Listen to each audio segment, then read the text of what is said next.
In power, whether red or blue, they could not care less about Texas, me and you. They created this give me country that don't value hard work. For a Texan to survive, all we need are some seeds and dirt. Texan rise, don't you hear your call? Got to save your country, for it's long gone. Texan arise, don't you hear your call? Got to save your country, for it's long gone.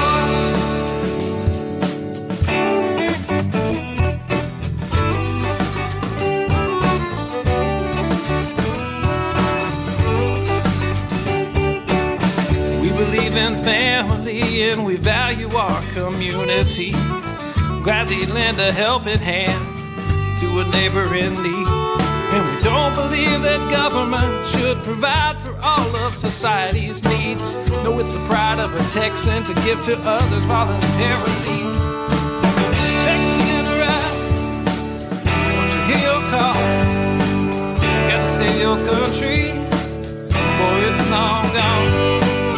Texan arise, don't you hear your call? Save your country, for it's long gone.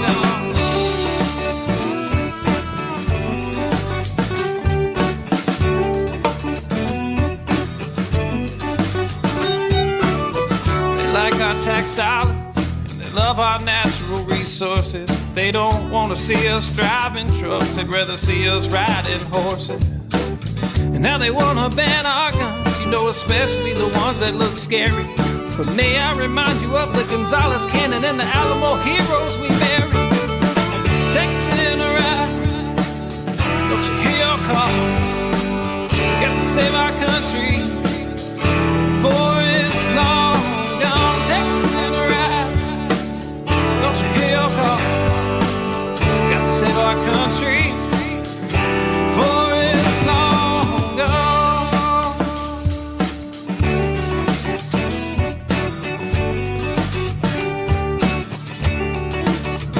This last verse is straight from the Texas Constitution, Article 1, Section 1 and 2.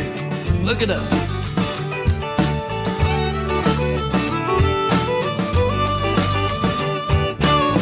Texas is an independent state, yet presently we suffer. We no longer possess the right to locally self-govern. And now it's time as a people in which all political power is inherent. And in such manner we find expedient, we reform or abolish our government. I said, Texan arise, don't you hear your call?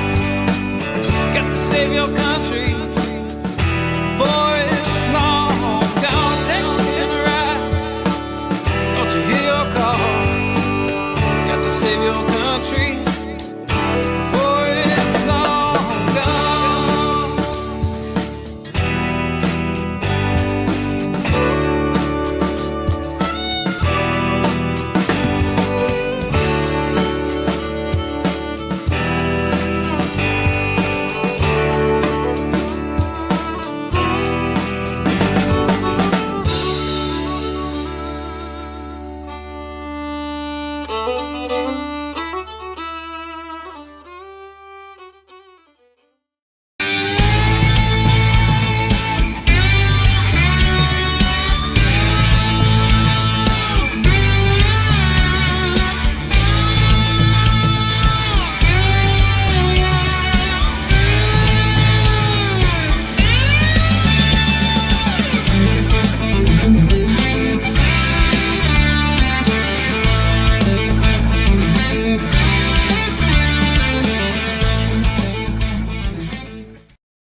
Hey, everyone. Sorry about that.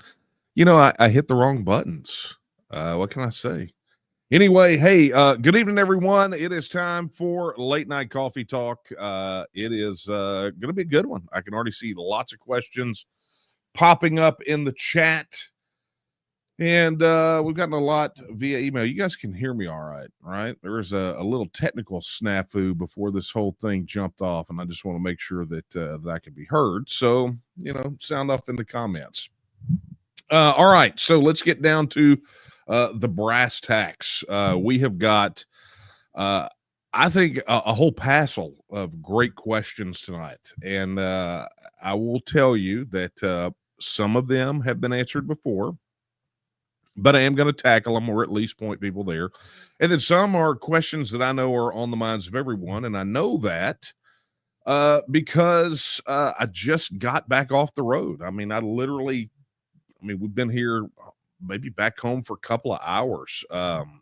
We were in Lufkin last night speaking to the Angelina County GOP. And I actually had an opportunity to be in Yoakum today to speak to a group of about 177 high school seniors from 3 different counties.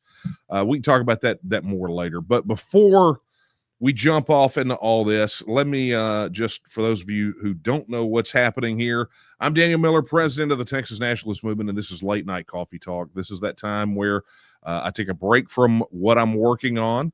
I go fire up the microphone and the camera, and I answer your questions. Completely unscripted. I mean, the only questions I know are the ones ahead of time are the ones that came in via email. But you can always drop your questions in the chat, right? So if you're watching on YouTube, you can go drop your questions in chat. And of course, say hi to everyone while you're there. Please be polite, right? But also while you're there, be sure to like and subscribe and hit that notification bell. That really, really, really helps us more than you could possibly imagine.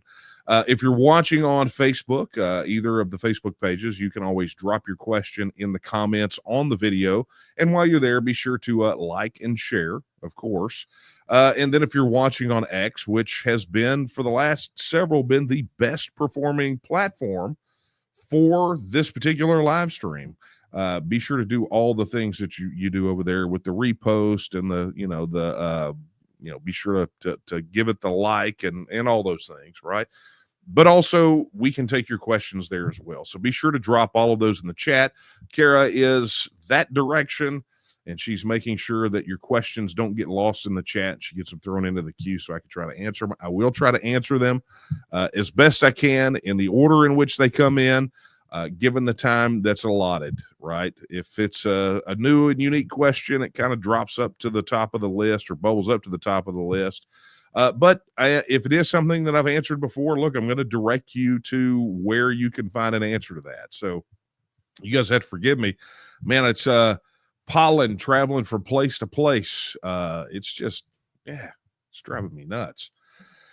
Wow. So anyway, back to where I was before I start taking questions. So Angelina County GOP last night, great crowd, and I want a big special thank you to everyone that was there. I mean, the place was packed to the rafters with TNM people that are also members of the Angelina County GOP. We had a lot of Texas First pledge signers there. Not only did we have the county chairman, who is a recent pledge signer, but we had the vice chair of the state Republican Party, who is a pledge signer. We had both SREC members from Senate District 3 that are pledge signers, and numerous precinct chairs that are part of the county party there that are pledge signers. So it was definitely a friendly crowd. And, what was on everyone's minds was, okay, what does this election mean, right? What does this mean for what we're doing?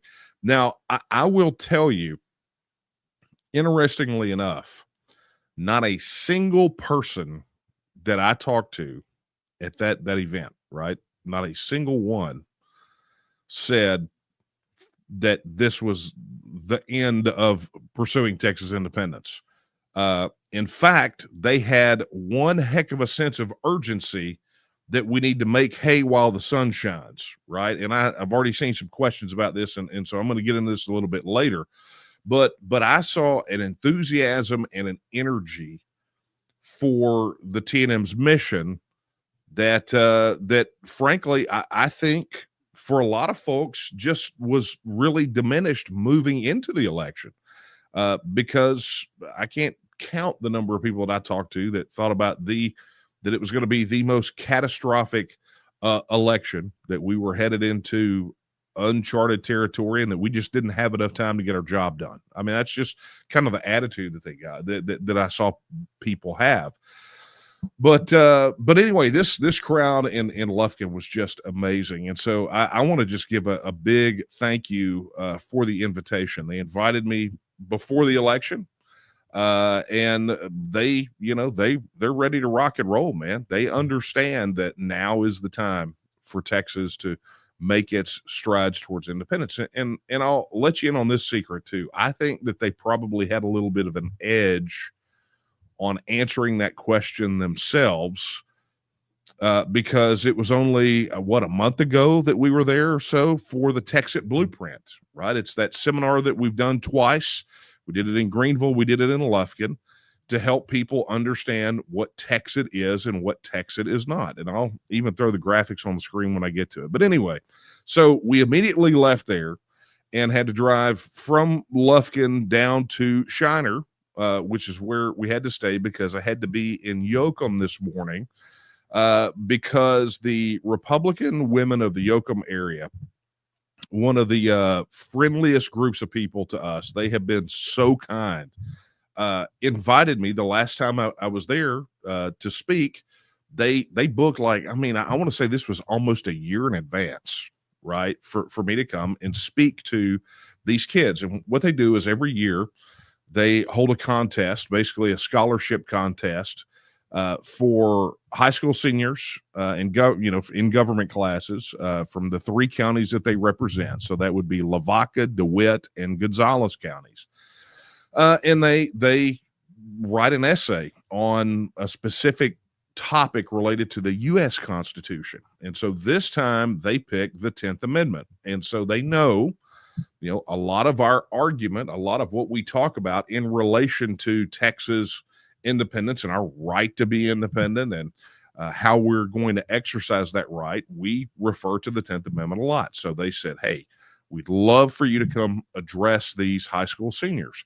And so I got to give a 25-minute lesson on what the construction of the Union really is, what the 10th Amendment means to that, what is and what is not in Article 1, Section 10 of the U.S. Constitution, but more importantly, what Article 1, Section 1 and Section 2 say of the Texas Constitution. And it was just a phenomenal opportunity to be able to go in there and not only hear some of their statements, right? The winner, the big money winner, $1,300 scholarship, wrote specifically about the 10th. They all had to write about the 10th Amendment, but wrote about really what I heard was a more a better. Let me just say it this way. I think his essay better articulated an understanding of the 10th Amendment and the fundamental construction of the Union than what I've heard from many, if not most, elected officials in Texas. And it was impressive. So it was just a phenomenal day. So as soon as that was done, we had to, do all those things, and then we burned back here for this, and I'm here to answer your questions. So that being said, let's tuck into these questions. Let's do this. Emailers. Oh, by the way, if you have questions, you'll see it right there at the bottom of the screen. You can email them. If you don't want to drop them in chat, you can email them to coffeetalk@tnm.org. Okay. Here's a question from an email. Chris says, which is more effective? Fire the entrenched FEMA employees that politicize the delivery of disaster assistance, or fire the federal government? Well, As someone who has been the recipient of FEMA mismanagement in the past, living right down here on the coast, I can tell you with 100% certainty the most effective means is to fire the federal government in its entirety, because FEMA is about as worthless as you could possibly get. Okay, John wants to know this. He says, Daniel, I recall some discussion of return to Waco for TEXITCon 2024 sometime in early December. Is this still the plan? Some of us need to get our travel budget and plans in order, and others need to clear vacation time. Yeah, and look, I'm going to just apologize to all of you. Updates have been slow to come to us, but there has been a situation with the venue. And so the Waco Convention Center, there was a portion of it we had reserved, a big section of it. I think the entire facility, they came back and said, look, we're going to carve this part of it out for somebody else. Like, this ain't going to work for us. So there's been some kerfuffle with the venue. And so here's what it looks like, right? This is preliminary. So we will not be having TEXITCon next month. I mean, there's just no way with all of the venue issues that were going on. However, I will tell you that I was on a call Monday where we talked about this very thing.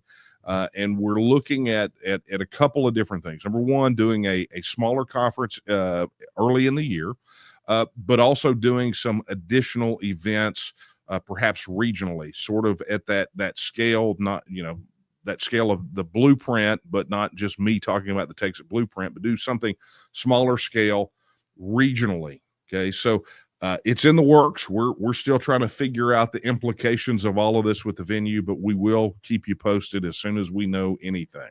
Okay. So I appreciate that. Okay. Let's take, okay. So I did 2 from email. So, man, you guys are asking around a lot of the same questions. Okay. Frank says, will a video of Daniel speaking in Lufkin at Fairview Baptist Church be uploaded to YouTube? I don't know that anyone rolled video, but we will be posting the transcript of my speech. I had prepared remarks, and there will be the transcript. Actually, the transcript from last night and today will be posted to the website. I think they're due to be posted tonight at some point. So anyway, yeah, no, I don't know that anyone shot video. It's just the way that it works. Sorry about that, Frank. But you'll at least get to read. And right now, you can just imagine what it would be in my voice. Okay. Okay. Serenity Craft, this is from YouTube, says, does the Texas Stock Exchange increase the chances of TEXIT? Look, the chances of TEXIT are 100% because TEXIT is happening right now. Okay, so let's just take that off the table.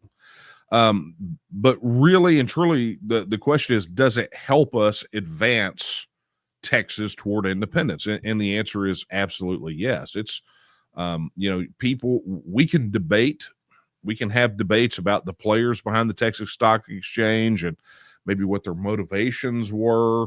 But let's look at the end result. Okay. The end result is that you're going to see a tremendous shift of capital moving into Texas, which is only going to take our economy sky high. And, you're already seeing all these Fortune 500 companies that are moving to Texas. There have been some interesting polling about that showed that the vast majority of the ingress shifted more conservative than liberal, which kind of shattered a bit of a narrative that was going on. But from an economic independence standpoint, it sets us up quite nicely for independence. It also provides one heck of a bargaining chip in post-referendum negotiations. There are a lot of benefits to it, and probably more than I can go into tonight. But here's what I'll do. I will promise you this: within the next week, I will post on the TNM news site at news.tnm.me. I'll do a commentary where I go into all of the major impacts on TEXIT and specifically how it moves us closer toward Texas being a self-governing independent nation? So, great question. Okay, so let me tell you what I'm going to do. A lot of these are around sort of the same kind of issue. So what I'm going to do is I'm going to read out some of these, and then I'm just going to address them all in one batch. I hope that's okay. Lou, excuse me, buddy. it's the deal. I just saw the signature line. Buddy asked, does the presidential election set us back, or does it give us some breathing room to get TEXIT on the ballot? He says, I was worried about a false hope that we could patch up the Titanic with Trump's election, but now I wonder if this doesn't work in our favor. Okay. And then John asked, he says, regarding the Trump win, I saw a number of people who claimed that their support of TEXIT was entirely contingent on whether or not Trump won. I'm concerned that a lot of people are just going to go, we're back, baby, USA, and say TEXIT isn't necessary now because their guy won, and is just going to magically fix everything. I know the TNM thrived during Trump's first term, but I only joined the TNM in 2021, so I want to hear your perspective on this. So those came in via email. And now let's very, very similar. Michael asked, now that Trump has won the election, what advice would you give to those that are now dealing with the complacency of the normalcy crowd? And then, of course, Let's Talk Politics says, hello, do you think it would be easier to achieve independence under Trump than it would have if Harris won? Okay, so that's going to be, and very similar. You think Texas independence is easier under Republicans or Democrats. So here's what I'm going to do. I'm going to take these all as a bundle, okay, because it really is important, I think, to unpack these all together, because they a lot of the discussion, a lot of the commentary, and it's what I addressed in Lufkin to a certain extent. So just a little background, right? So let's just take this from an outsider's perspective. Okay, there are people that really don't know anything about us, particularly in the media, right?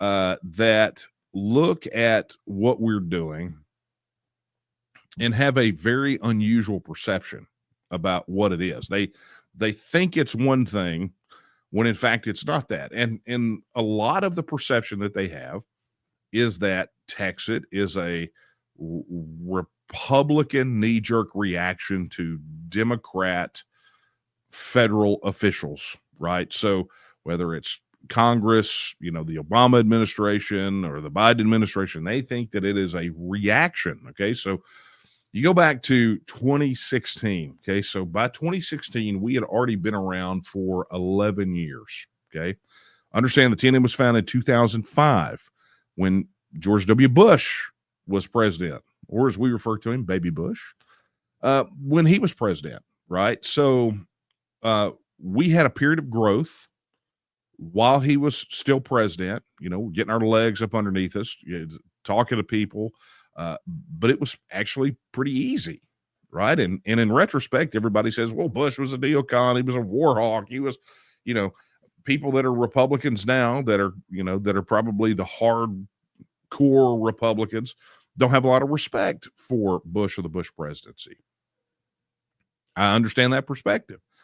But understand that the TNM was not founded because George Bush was president or that somebody else that was a Democrat might come in. It was all about Texas would be better off as a self-governing independent nation. That's what it was. Okay. And so, when we were founded, we were very clear about our mission. And I found that I had an old slide loaded in here where I had to remind some people about this before.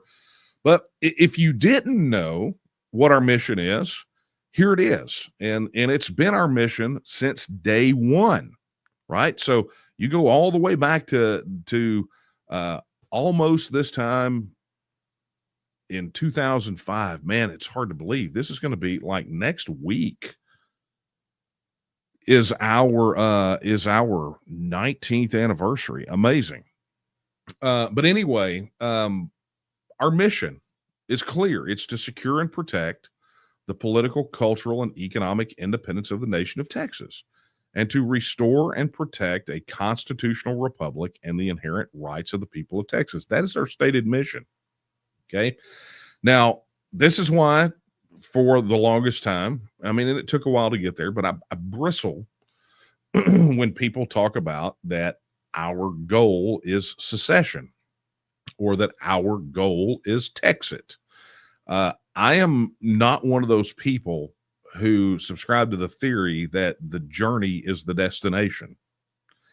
And that is, to me, some people may say, well, that's a distinction without a difference. And I would say, then you need to pay closer attention, right? And it goes down to what I talked about in the TEXIT blueprint. And if you go back a few coffee talks back, I actually talked about this, right? This is what people think TEXIT is. They think it's Texas exiting, and that's TEXIT. And I understand it's a portmanteau, it's a mashup word. I understand that. And it becomes shorthand for this idea of Texas withdrawing from the Union. But understand that the withdrawal is not the goal, right? And I think that's an important distinction to make, because you could withdraw from the Union and still not be independent. You could be technically withdrawn but not be independent. And if you want to know a real modern example of that, look at the fact that after the people in the UK voted to Brexit, and they had all of the Remainers digging their heels in and setting up roadblocks and objections, to a certain extent, they are still not fully independent of the European Union, right? I mean, they invoked Article 50 of the treaty. They went through the process, but they still have these entanglements that have meant that a lot of their policy is still being dictated to a certain extent out of Brussels. Okay. So you can be withdrawn from a union, or, if you're a piece of an existing nation state, you could secede. There's a difference there too. You could, but still not be independent. If you don't have full control over your political, your cultural, and your economic life, then you are not fully independent, right? You are dependent on some other institution. So, people who they can say that it's a distinction without a difference, but I see them as two very different situations, two very different scenarios, right? So that's what they think. They think that what we're about, I got called the TEXIT guy yesterday, right? You're the TEXIT guy. Okay, well, that's fine. Look, I'll take it. If it's shorthand, I prefer that over the balding fat guy with getting poor by the day eyesight. Right. I mean, I'll take TEXIT guy. I'm okay with that if it's shorthand and it helps them remember that we're out here doing what we're doing. But to ascribe the term TEXIT as our goal, really, I think, betrays the holistic nature of our mission, which we've been very clear about. I mean, this mission is about as holistic as it gets. The goal, ultimately, if you read this, is the political, cultural, and economic independence of the nation of Texas. Now, how does TEXIT factor into that? Well, we can't be politically, culturally, and economically independent if we are a state in the Union, okay? And so what the process is, and this is what it gets down to, okay? What TEXIT really is that process that takes the people of Texas from where they are to the point of being politically, culturally, economically independent and self-governing. TEXIT is the process. It's not the act. The referendum isn't TEXIT. The referendum is part of the TEXIT process. So as you move, you say, okay, well, TEXIT is withdrawal. That is, in fact, part of the process, but it's even more than just withdrawing. It's the assertion of your political, your cultural, and your economic independence. And so, what happens is people get really enamored with the TEXIT thing. I tell people all the time, the TEXIT issue, right? The TEXIT as a term is the sexy topic that everyone loves to talk about. right? Because that's where they have reduced this down to in their minds oftentimes. But that's just one aspect, right? That is the TEXIT referendum, the Texas Independence Referendum Act, and having the referendum and getting and winning that vote is one step in the process. And you guys have heard all this from me before, right? But let me just bring it all together. We're going to do everything we have to do to advance Texas toward independence. The biggest thing that can be done along that road is for Texans to have a referendum and vote up or down and answer the question, should the state of Texas reassert its status as an independent nation? But I want to be very clear with everyone, because sometimes people miss this, and I don't understand why. Just because we have that expression of political will from the people of Texas doesn't mean we're immediately independent. You're not, doesn't mean that you're immediately a self-governing independent nation, right? And I've talked about what are the 4 things that have to be done after an affirmative vote on the referendum. Well, we have to go, and as a people, through our existing institutions, make constitutional changes, statutory changes. We have to execute international covenants, treaties, and agreements. And finally, we have to deal with the negotiated issues with the United States to affect our full withdrawal. And in that time, the 4th part of that, the negotiated issues, that's the withdrawal. But those other 3 that people have a tendency to skim over, that is us asserting our independence. Now, prior to that referendum vote, there are things that we can do to move Texas closer toward independence. And you will have heard me, if you've heard me talk about this before, I talk about the gap between where we are and where we need to be. Let me show the graphic again. The TEXIT process right there, for the slide presentation that I do for Blueprint, I actually have one where it's us holding a flag, and there's a gap that we've got to get over, right, to become politically, culturally, and economically independent, self-governing, right? But the important thing to understand here is the gap, just so you understand, the gap between where we are and where we need to be is not that wide already, right? We're already much tighter. And I know any of you who have listened to me for any length of time, seen things that I've written, I've talked about this. The gap is not as far as people think. They think that, well, you got to start over with a clean slate, and that's not the case at all.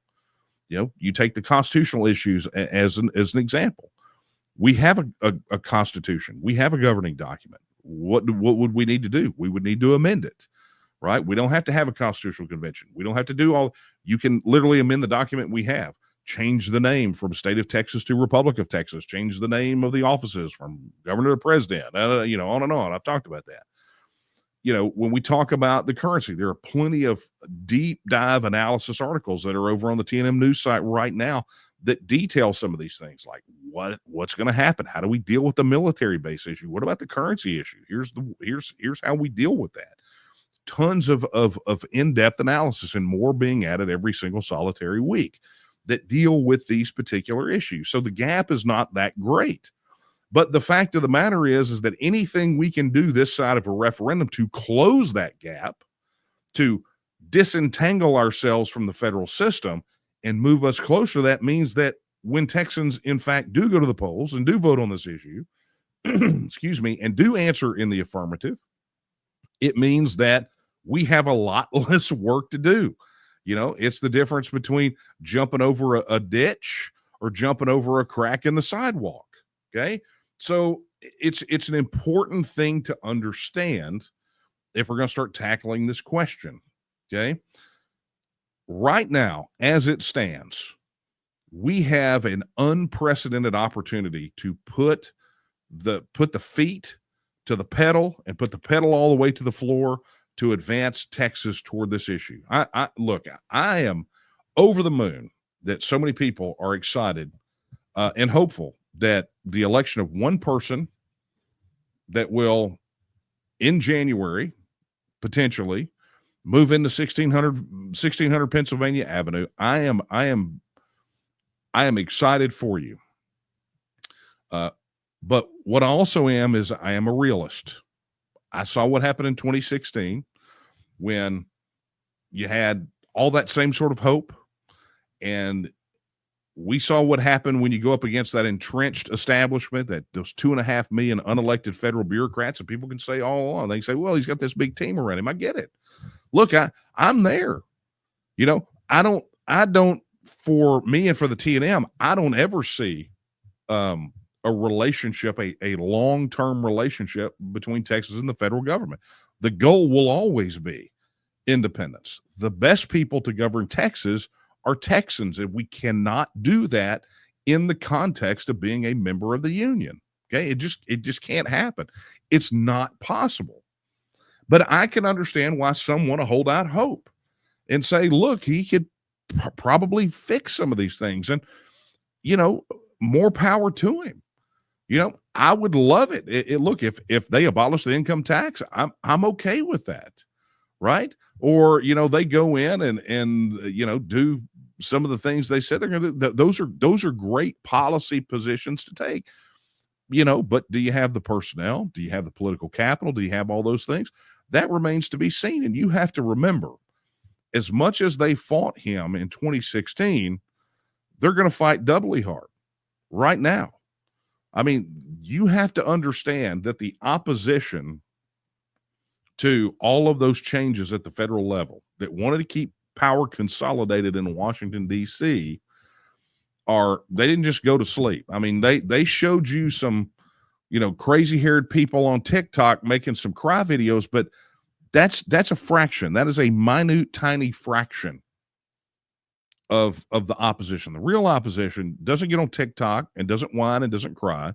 They go out, they raise money, right? They go out there and they start recruiting voters. They let loose their machinations behind the scenes, and what happens is all of a sudden they get enough political capital, enough momentum, whatever it is, to obstruct every single thing that would be a meaningful change. And I'm afraid that many people are going to find out. They're going to wake up tomorrow and they're going to find out, or in the next couple of weeks, couple of months, what we've said all along, which is the federal government and the federal system are immune to reform and repeal.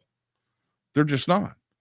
So the upside for us is that had that election gone a different way last week, it would have been like drinking out of a fire hose, right? We would have to be. I mean, there would be absolutely no question that there would be.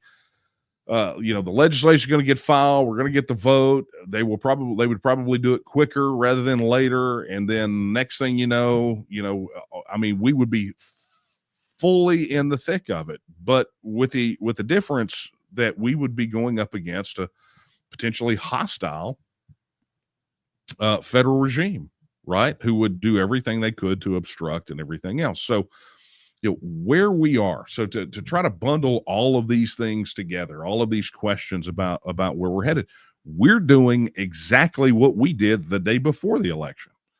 We're doing all of the same things. Everything that was on the table for us before last Tuesday is still on the table, and we're still doing them, right? We just had the pre-filing window open for legislation yesterday. And we're already, I think, over 1,200 bills in the House. I think 300 or 400 in the Senate. I mean, we're going into a legislative session, and we're going in a position that we've never been in before. We've got more Texas First Pledge signers in the Texas legislature than ever before. And they're coming off the heels of a mandate election where the opposition tried to attack them for signing a pledge to put Texas and Texans first and to support legislation that would give Texans a vote on independence. They tried to torpedo every one of those people. They tried to come in and destroy them. They tried to attack them with it. And when they realized that it wasn't an attack vector, they abandoned it, thereby proving once and for all that the TEXIT issue, and in particular the independence issue, is not the toxic third rail, the lethal third rail that the opposition likes to paint it. And in fact, every conversation I had, and I alluded to this before, I told you I'd get to it. Every conversation that I had with anyone, whether it was at the Angelina County GOP last night or even with the Yoakum area Republican women. They wanted to know, look, how can we turn up the gas on this issue right now? What can we do to help? What is it we need to be doing right now? Yes, they were excited coming off the heels of that, but they also understand that we're literally 10 minutes away at any given moment from a constitutional crisis, right? They understand the reality that the opposition is not going to go to sleep and roll over and basically write Donald Trump a blank check to do whatever he wants to do, that they're going to delay, they're going to obstruct, they're going to do everything they can. They will color outside the lines if necessary to obstruct anything that represents or that resembles meaningful reform at the federal level. That's what they're going to do. And they also understand that he won't be president forever. This is not the inauguration of a dynasty where it's just going to be these policies on and on and on and on and on. They understand that the pendulum eventually swings back. And when it swings back hard. And so they're all like, we got to go now, right? Now is that, because you've got probably the friendliest administration at the federal level on this issue that you're going to get, right? So what does that look like? Well, we got a legislative session right now. We need to advance any and all legislation that not only guarantees the people of Texas a vote on the TEXIT issue, but expands Texas independence along the political, cultural, and economic independence fronts. We need to support election integrity legislation so that when TEXIT does go on the ballot, we need to make sure that we don't have to go out there and try to win beyond the margin of theft. We just have to be able to win, right? We have to do things that secure Texas as a nation right now, which means expanding our state guard and having a true Texas border force. This means, from an economic perspective, this means doing things that are effectively economic nationalism for Texas, right? Like the currency bills, right? The digital currency based on the deposits in the bullion depository and right to use for money. And I mean, there's all these things across the entire spectrum. There's a piece of legislation that I saw get filed yesterday that was floated last session, but because of all the nonsense, didn't get to see the light of day. We need to decouple state elections from the federal elections. We need to make that separation happen, and we can do it across all these fronts. And we have to continue to work to give Texans a vote on this issue. And we keep pushing forward because, look, when I say that we're 10 minutes away from a constitutional crisis, remember, they already tried to assassinate the guy twice, and they busted up a third one, supposedly pushed by the Iranians and organized crime. So, there's a chance that Donald Trump doesn't even get to take office on January the 20th. So my message to those of you out there that are running into this situation with folks, understand that if they signed up if they came on board and say, well, I support TEXIT because I don't like President Peepaw, you're not going to be able to do much about that. Have some conversations with them, take them through and help them understand the reality of the situation. But look, when push comes to shove, it's not whether or not you support TEXIT, it's whether or not you support Texas being independent. It's whether or not you support Texans being the ones to govern Texas, right? And not 2.5 million unelected federal bureaucrats. I don't care if Elon Musk drops it from 440 agencies to 99 and say drops it down to 1 million unelected bureaucrats. They don't need to be governing Texas. And so that's really what it's about. It's about political, cultural, and economic independence. That is what our mission is. And that's what we're going to continue to pursue. And we're looking for people that believe in that vision of an independent Texas too. And look, here's the bottom line. If you're worried about some of those people going dormant, understand that that the next bad thing that happens on the federal side, they'll be right back. Right. So, I mean, it's like they may not help you now, but they probably won't help you then, but at least they'll vote for it when it goes on a ballot. Right. So, I can't say it any plainer than that. Right. Is that this idea that they may not support TEXIT, because all of the, it's going to be rainbows and unicorns and I'm going to eat a can of pinto beans and, later it's going to smell like roses. It's just ridiculous, right? I get it. And I appreciate it. After dealing with 4 years of President Peepaw and all that oppression and everything else, I can understand that this must feel quite liberating for some people. But I'm going to tell you, for me, I just looked at it and said, okay, one of two things was going to happen when I woke up the next morning. And all of those roads led to independence, right? I mean, it's just, we're going to do this. We're going to do this the soft way or the hard way. It's kind of what it looked like to me. So I would tell you right now that honestly, the work, the task at hand is more urgent than ever. Favorable legislation, a favorable, perhaps, legislature. We still have to see how the leadership election goes, right? But favorable legislator, at least one heck of a beachhead. More Texas First Pledge signers than ever. The organization is larger than it's ever been. We've got, legislation like crazy that we're working. We're organizing right now in 50 out of the 254 counties and making tremendous progress. We're been all over the news. I mean, we're still moving. If anybody says that, well, I'm not doing well, they just get left behind. We want them here. We want them to help with this. We want people to help shoulder the burden and sharing the success. But I understand that just not all people are wired that way, and that's okay. I want people that are wired like the ones that won the original Texas Revolution, not the 60% who deserted the Texian Army. So hopefully, my friends, I answered all of those. I think I got them. But look, I appreciate all of those questions. I was able to bundle them together and answer them all in one big bundle, and that makes me very happy.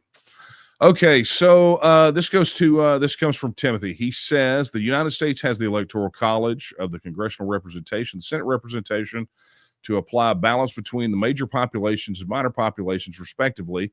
As far as I know, Texas doesn't have an electoral college and elects all positions by popular vote.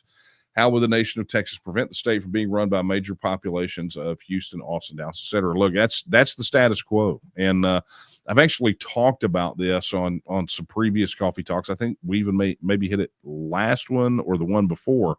But there has been some discussion about changing that, right? You have, obviously senates are in districts, representatives are in districts, the statewide offices, governor, lieutenant governor, AG, all those, ag commissioner, those are all statewide races. And those are majority rules, right? And there has been some discussion about making constitutional changes to essentially elect. And I hate to call it an electoral college because that's not what it is. It smacks of Me Tooism with the federal constitution.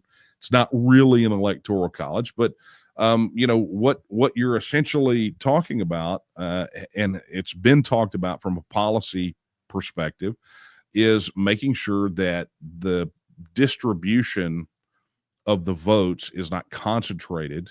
The majority of the votes are not concentrated in the 35 counties. I mean, I think when we ran the numbers last time, I haven't run them since the election, but I think prior to maybe as the primary the last time I ran them, but it's like 78% of voters live in 30 to 32, 35 counties, something like that. And so that leaves a lot of people sitting out on the sidelines, a lot of particularly rural counties. And it gets to that debate about the urban-rural divide here in Texas. So you have questions of representation from a statewide perspective. I will tell you that there are already policy proposals that have been made. I think something similar made it into the Republican Party platform this last go-around, but there have been some legitimate policy positions, and it would not surprise me to see legislation filed. But understand, it will likely be opposed by your statewide office holders, and that includes the governor. I mean, I haven't heard him say that specifically, but I can read tea leaves, right?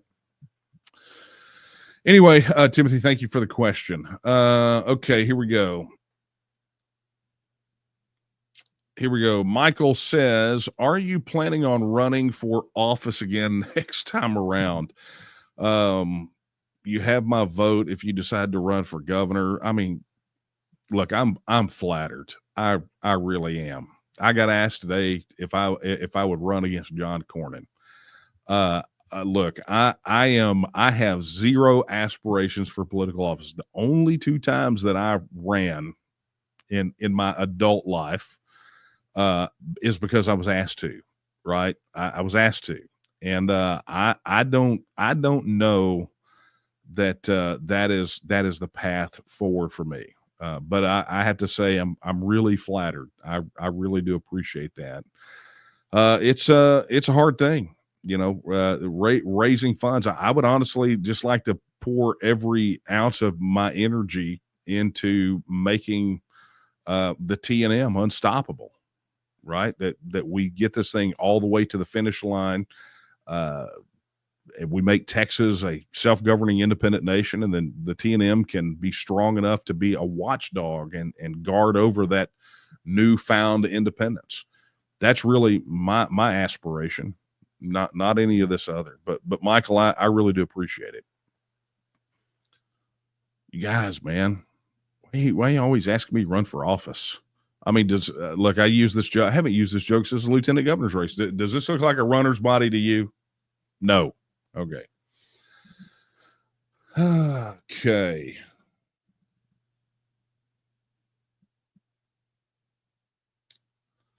Yeah. Okay. So let's go here.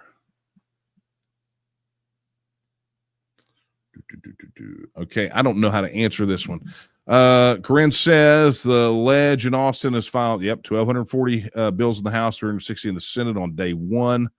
I'm guessing this is, are we going to have another meeting for the legislative group? Look, if you're wanting to help work in legislative advocacy, I would encourage you to reach out to our director of governmental affairs, Paul Roby. He's putting together a team.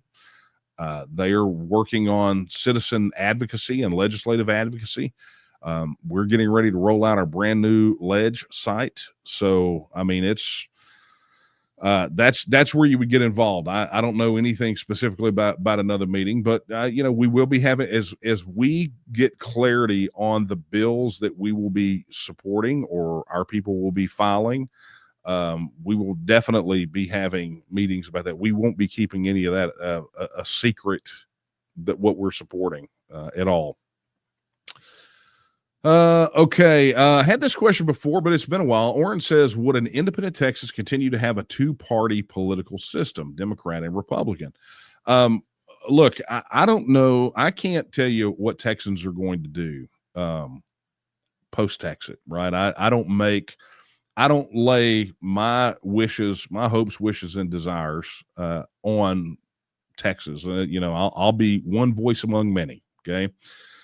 That being said, you have to look at kind of the way things have gone, and really people's reaction to how entrenched the political parties are in the electoral system. Even the political parties themselves are upset about it, and it's been a while. Understand that we are a political duopoly primarily because of the hurdles that have been placed in the Texas election code for any meaningful additional parties to come out. They naturally have separated into two camps. And as both parties were in charge of making laws, they just entrenched their position and they raised the bar higher and higher and raised the barrier to entry to be almost insurmountable for anybody to come in and basically challenge the duopoly. Now, the unintended consequence of this is that the political parties, especially the ones that nominate by primary, are effectively hybrid organizations, right? So they are private organizations in some respects, and in others, they're treated like an appendage of the government. And there are some really interesting examples of that. But there have been some moves to effectively invoke a right of association by the political parties to operate and function more as private organizations. I agree with that stance. I think that when you have this marriage between the political parties, which are in effect private organizations, and the government, you have what is effectively a government sanctioned duopoly. And so if we're going to say that we're all about the free market and deregulation and things of that nature, deregulating the political parties would be a great start.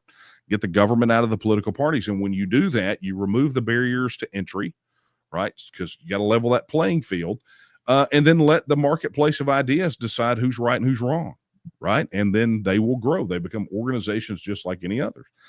We examined becoming a political party before we founded the TNM, and we came to the conclusion that the unholy marriage between government and political parties had effectively raised that barrier to entry and made it difficult. And it's like, do we want to spend our time convincing the people, right, and working with the people directly, or do we want to have to do really stupid organizational things required by the government because you are a political party? Look, there's not a dime's worth of difference between, say, a political party and what the TNM is. You know, we organize in the same way. We talk to people the same way. The difference is we're not seeking to put a TNM next to somebody's name on a ballot. And in doing so, the parties have effectively sold out to a set of rules where the government gets to come in and tell you what you can and cannot do, even if it is the most stupid and inefficient thing possible. If it's the worst possible way to do it, they'll tell you.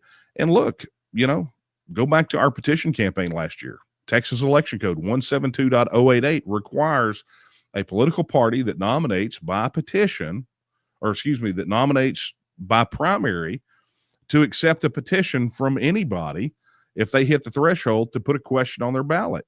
Well, what other private organization would that apply to?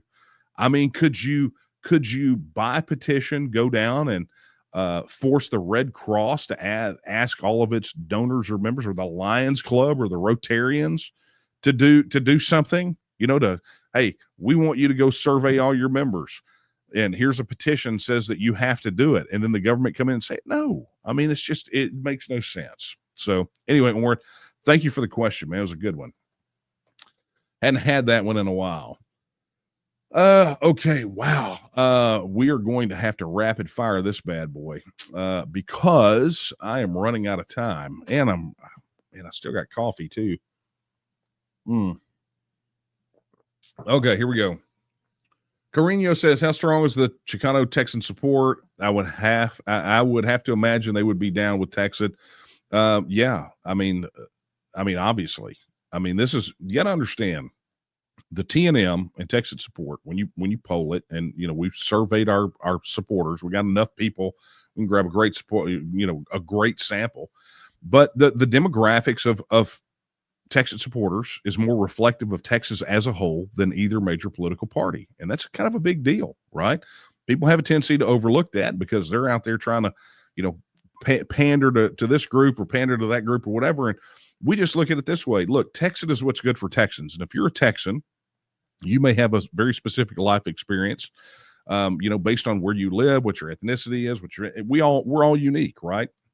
But the thing is that TEXIT has benefits. Independence, Texas being an independent nation, benefits each and every one of us in very individual ways. And so, getting government out of your pocketbook and eliminating regulations and having safe and secure communities, and there's just so many benefits. It really doesn't matter. So we have the ability, much like you saw Trump's numbers flip down there in the valley. A lot of the reason that those numbers, a lot of those counties flip from blue to red, is because there's an alignment of sort of that Republican message with a lot of the things we've been saying all along. And so, we're not responsible for those flips, but they're catching on to something that we've known for a long time, and that's been at the core of who we are as an organization, right? Taking that idea, that concept of independence, not just as Texas independence, but down to the individual level, down to your neighborhood, down to your family, and eventually down to yourself. So, it's important, and you're right. They are definitely down with it. Thanks for the question. Okay. Daryl says, I was born and raised in Texas, but at the present time, I live out of state. If the state of Texas decides to secede from the United States, am I guaranteed that I could come? Look, I don't know what Texas is going to set for its citizenship requirements. My advice to you, if you were born and raised in Texas, I'm sure that's probably going to qualify you for citizenship. I can't guarantee it. My advice to you is like the advice I give to everybody else. Look, get here, get in before you need a visa to get in, right? But I would suspect that's what Texas would do with its citizenship. But Daryl, thank you for that. Come home soon. Okay. Okay. All right. I've got time. Okay. I got time for one more. It's got to be a quick one. Will TNM stress the long-term effects of being conjoined to the U.S.? This shouldn't be an issue of the more anti-Texan party is in charge for 4 years. I am not entirely sure what that means, but yes, will we stress the long-term effects of being conjoined to the U.S.? Yeah, that's kind of the core of our messaging. It's what we talk about all the time. There are massive negative effects, and I hit one of them earlier when the overpayment, the overregulation, all those things. I talked about that to that group of high school seniors today. You should have seen their mouths hold open when I told them that that Social Security, I asked, please hold up your hand if you already have a job. And some hands went up, and I said, okay. So I said, they come scoop out your income tax. I said, and then they have that line where there's Social Security, and they scoop that out and understand that it's projected to be insolvent before you ever reach your 30s. Right. So, congratulations. You're paying in a system that you'll never get to use, but there's more than that, and we do talk about that. So I'm not entirely sure what that was about, but hey, you got it right. Okay, friends, that is a wrap. We have been together for about an hour, and I really do appreciate the questions that have come in, guys. Thank y'all so much for doing this. I got one of the things I heard from somebody today. By the way, I have to say, I ran into, I don't know if you guys remember Mark Myers or not. 2 years ago, we were on the campaign trail together. Mark was the county judge in Lavaca County. He is no longer the judge in Lavaca County, but he was out there today, and it was it was so good to see him and talk to him. I have it on good authority that he watches the live stream. So hi, Mark. And, by the way, those of you that are sending me messages saying that you want to see this return to a weekly show, I appreciate that. Maybe I will consider it if I see more of them and I see more of you over there becoming donors or members of the TNM. So here's an announcement that I'm going to share with you. We haven't even sent this out via email yet, but some of you have found this out. We were able to check something off the list that we've been had a little technical issue with this that we were not able to do for about a year. It's been on the list. And that is, many of you were, and it's been this way forever. You said, wait a minute, look, I make a donation to the TNM, but that doesn't qualify for membership. And basically the thing is the two systems didn't talk to each other. And so the development team actually got that across the finish line a week ago this past Monday. And we ran it for a full week of testing. And so I can announce to you tonight that if you go right now to donate.tnm.me, hang on. I think I have a slide for that. I do. Look at that. If you go to donate.tnm.me, you actually get membership credit for your donations. So if you don't already have a membership and you make a contribution that's enough to actually that would get you a membership, the system will automatically go ahead and give it to you, and any overage will be automatically applied into your membership credit, and that's where it'll come from. So look, I would encourage you right now. We have a campaign that's going on right now because we've got a lot of legislative work to do. The deadline was pre-filing, which was yesterday. We did not hit the goal for the deadline. And I got to tell you, it's something that I always hate not hitting a goal. And I would suspect that you should probably hate it too, especially when this is indeed the need for what we're doing is more urgent than it's ever been. So head over there to donate.tnm.me right now, and you donate, you get membership credit, man. It's cool. Okay, a reminder, if you are joining us for the first time tonight, and this is your first exposure to the TNM, and you are ready to pledge your support, head over to tnm.me/vote.